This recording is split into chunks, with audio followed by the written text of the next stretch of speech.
Il existe de nombreuses façons d'extraire de l'énergie de l'eau, que ce soit avec une roue à eau ou une turbine plus optimisée. Mais je n'ai jamais vu quelqu'un essayer de faire fonctionner un moteur à air avec de l'eau. Enfin, en mettant de côté les machines à vapeur.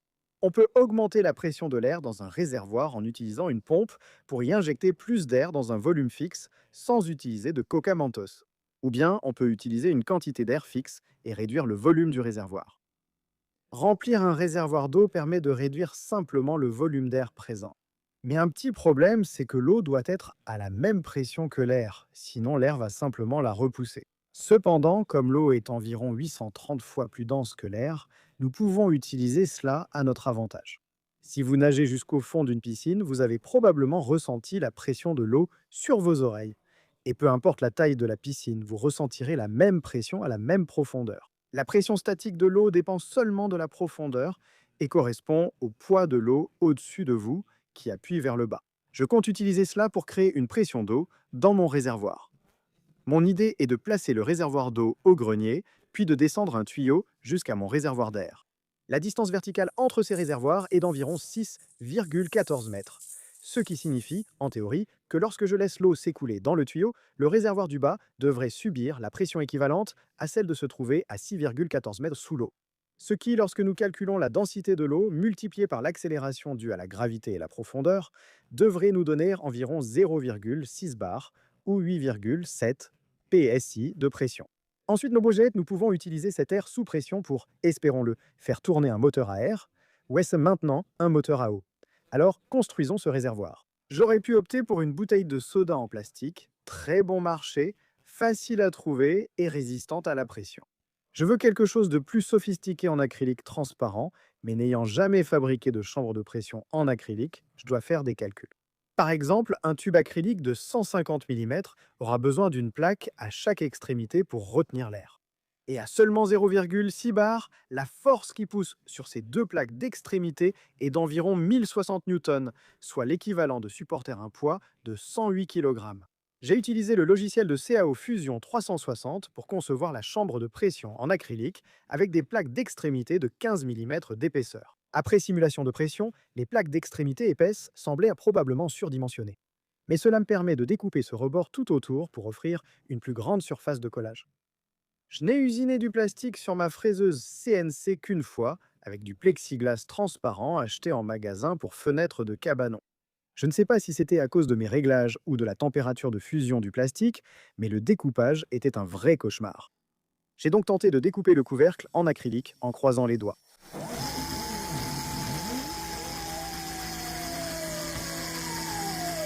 Qui, à ma surprise, s'est découpé facilement.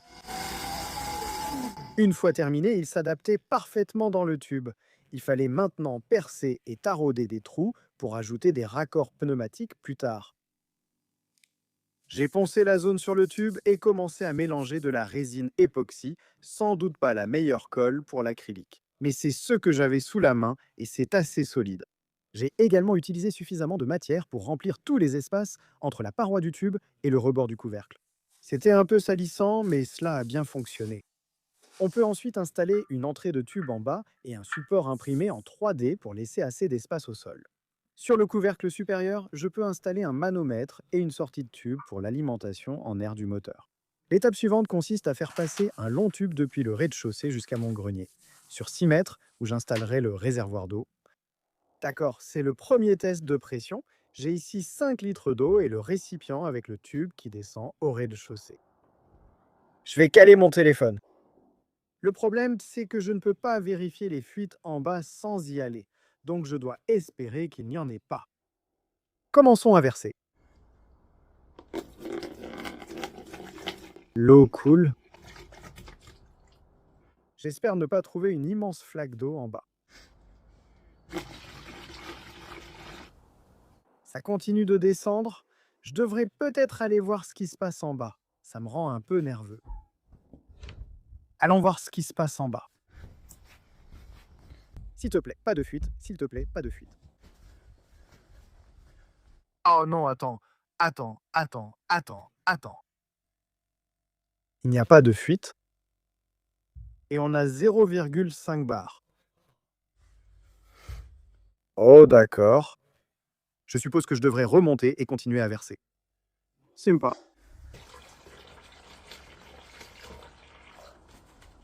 Je crois que c'est ça. Le niveau de l'eau paraît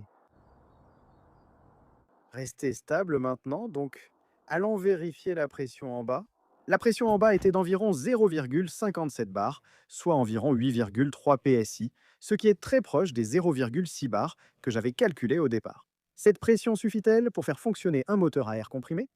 Si vous n'avez jamais vu mes vidéos sur les moteurs à air comprimé, vous ne savez pas de quoi je parle. Faisons un récapitulatif. En novembre 2017, j'ai imprimé en 3D mon premier moteur à air, qui était basé sur les anciens moteurs Air Hogs. Et même s'il fonctionnait, il était extrêmement inefficace. En avril 2018, j'ai construit un moteur avec un piston carré et un système de cam et tige de poussée, qui était plus fiable que mon premier moteur, mais restait inefficace car il était difficile d'assurer l'étanchéité du piston sans trop de friction. Puis, 2 ans et demi plus tard, en novembre 2020, j'ai imaginé un tout nouveau design qui supprimait le besoin d'un piston étanche en utilisant une membrane et une nouvelle soupape d'admission qui éliminait la nécessité de toute soupape à tige de poussée. Et après avoir affiné le design beaucoup trop de fois, il a surpassé le meilleur moteur à air précédent par un facteur de 5. Et il pouvait aussi fonctionner à des pressions aussi basses que 0,7 bar, soit environ 10 PSI.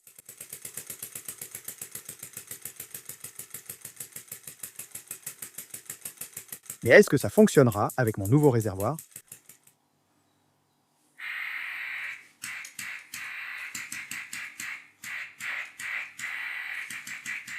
Pas vraiment. Cela révèle un problème auquel je n'avais pas pensé. J'ai besoin d'un moteur fonctionnant à 0,6 bar, mais aussi de prendre en compte le débit d'eau entrant dans le réservoir. Si je libère toute la pression, le réservoir met environ 1 minute 20 à se remplir jusqu'à la pression maximale. Il est trop tard pour élargir le tuyau, car il faudrait percer de nouveaux trous pour des raccords plus grands. Donc, même si j'espérais que le moteur fonctionnerait à 0,6 bar, ce qui n'est pas beaucoup plus bas que les 0,7 bars auxquels il fonctionnait auparavant, en réalité, il doit fonctionner à une pression bien plus basse. Donc, la première modification que j'ai faite a été d'augmenter le diamètre de la membrane à l'intérieur du moteur, car cela va augmenter la surface sur laquelle l'air peut pousser, en espérant que des pressions plus faibles agissent davantage sur le piston. À ma grande surprise, cela a très bien marché.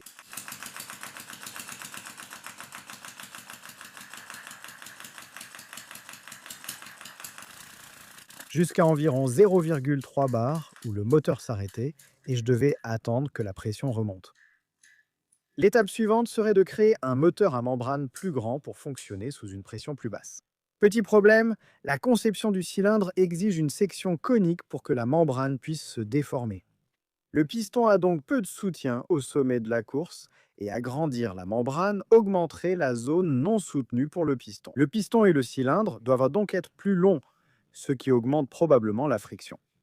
Le carter et le vilebrequin doivent aussi être rallongés pour éviter que l'hélice touche le cylindre. Au lieu de repenser entièrement le moteur, j'ai choisi de modifier quelques éléments, en commençant par le clapet à billes qui laisse entrer l'air. Lors de l'impression 3D de la culasse, l'imprimante laisse souvent de petites gouttes de plastique entre les couches, ce qui empêche le joint torique de s'adapter parfaitement. À des pressions plus élevées, où je fais tourner les moteurs, la force pousse le joint torique dans les interstices, donc ce n'est pas un problème. À ces basses pressions, si la bille n'est pas bien posée sur le joint torique, elle laissera fuir assez d'air pour faire baisser la pression du réservoir d'environ 1 demi-bar. J'ai utilisé un pistolet à air chaud pour ramollir le plastique dans la culasse. Puis j'ai placé le joint torique et la bille pour mouler le plastique autour, assurant une meilleure étanchéité. J'ai ensuite veillé à ce que tout dans le moteur fonctionne aussi bien que possible, en ponçant les points de friction dans le cylindre et en alignant la membrane du mieux que je pouvais. Et maintenant, le moteur tourne beaucoup plus doucement.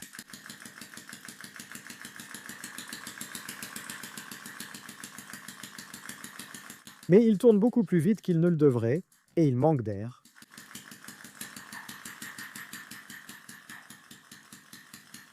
J'ai retiré le piston et raccourci la goupille d'ouverture de la soupape d'admission, ce qui devrait réduire l'air entrant dans le moteur à chaque rotation. C'est un peu comme baisser les gaz. Cela a réduit la pression beaucoup plus lentement et le réservoir a commencé à maintenir une pression constante juste au-dessus de 0,4 bar, ce qui m'a rendu incroyablement enthousiaste. Non, ne t'arrête pas. Je croyais qu'on en avait un qui marchait en continu alors. J'ai vidé le réservoir, remonté l'eau à l'étage et croisé les doigts pour retenter.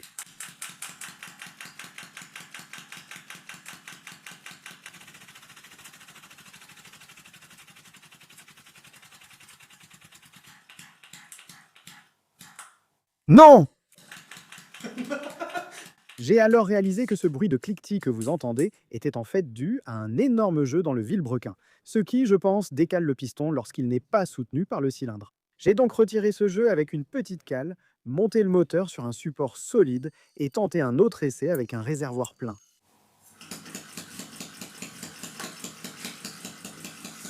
Le moteur a démarré en douceur et il a fallu environ 50 secondes pour stabiliser la pression du réservoir à 0,45 bar.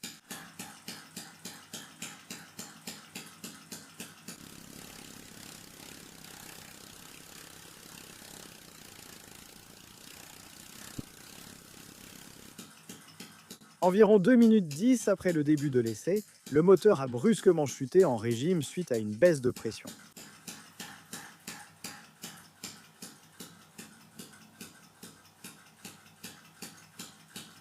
Cependant, le régime réduit a permis au réservoir de regagner de la pression et le moteur a repris de la vitesse.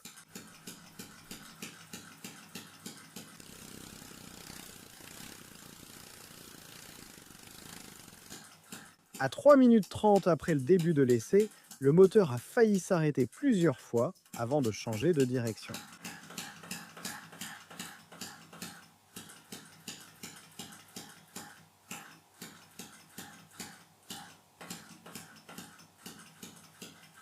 Ce qui a de nouveau augmenté la pression dans le réservoir.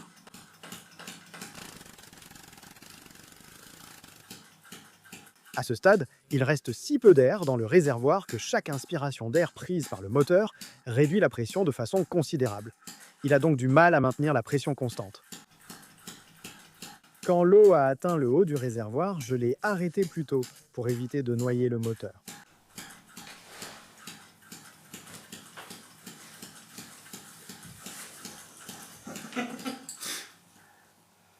Nous l'avons fait, nous l'avons vraiment fait. Oh non, ne mets pas d'eau dans le moteur ou ailleurs.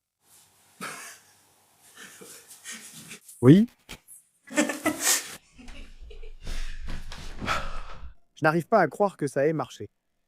Non seulement c'était la pression la plus basse à laquelle l'un de mes moteurs ait jamais fonctionné, mais c'était aussi la durée de fonctionnement la plus longue que j'ai jamais eue avec un moteur, avec une si petite quantité d'air, avec une durée totale de fonctionnement de 4 minutes et 42 secondes, uniquement grâce à la pression créée par un réservoir d'eau dans mon grenier. J'espère que vous avez trouvé cela intéressant et je vous dis à la prochaine. Merci d'avoir regardé.